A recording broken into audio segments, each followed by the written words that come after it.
A reading from the Holy Gospel according to Luke, chapter 7, verses 11 to 17.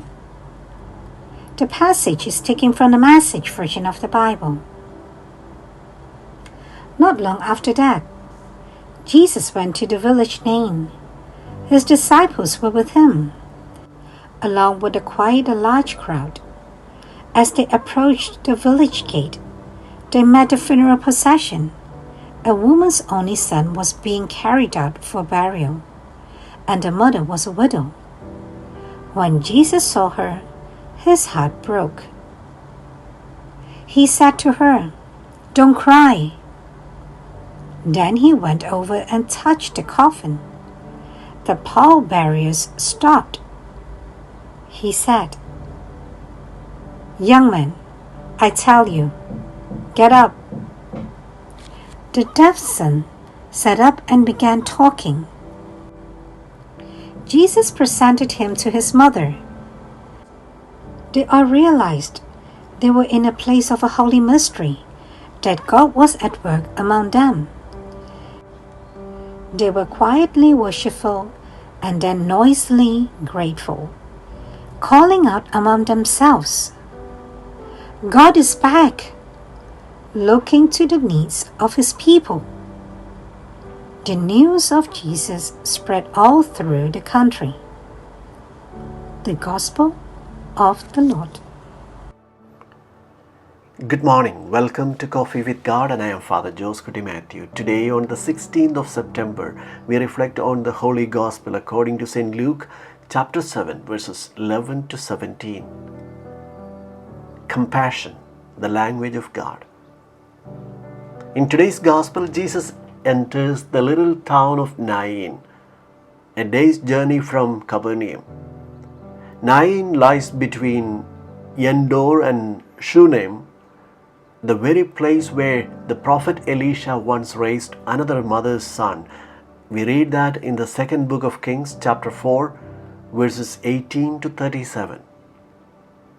Even today, just outside of Nain, a cemetery of rock tombs reminds us of the sorrow and finality of death. It is here, amidst this landscape of grief, that one of the most beautiful stories of the Gospel unfolds. A widow follows the coffin of her only son. In those few words, he was his mother's only son and she was a widow. All the pathos of human life is contained.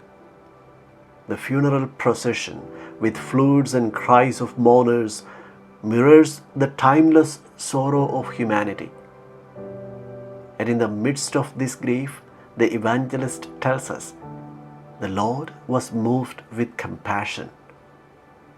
The Son of God allows his heart to be pierced by the tears of a mother.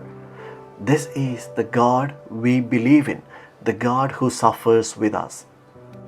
Jesus approaches, touches the container, likely not a coffin but a wicker basket, and commands life to return.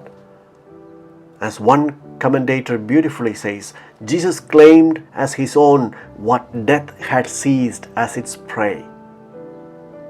The truth remains, Jesus restored him to his mother. He showed that he is Lord not only of life but also of death. He has triumphed over the grave and promises us, "Because I live, you also will live." We read in Gospel of John chapter 14 verse 19. One little note to ponder here is, was Jesus talking about himself and his mother, a widow who would lose her only son, and moved with compassion, the Lord brings her son back to life? Compassion is the lens of God's heart, the language of his love. Indifference looks away. Compassion steps forward. Jesus did not avoid the tears of the widow. Instead, he entered into them. May we too allow our hearts to be moved to touch the suffering of others and to speak the language of God, the language that restores life.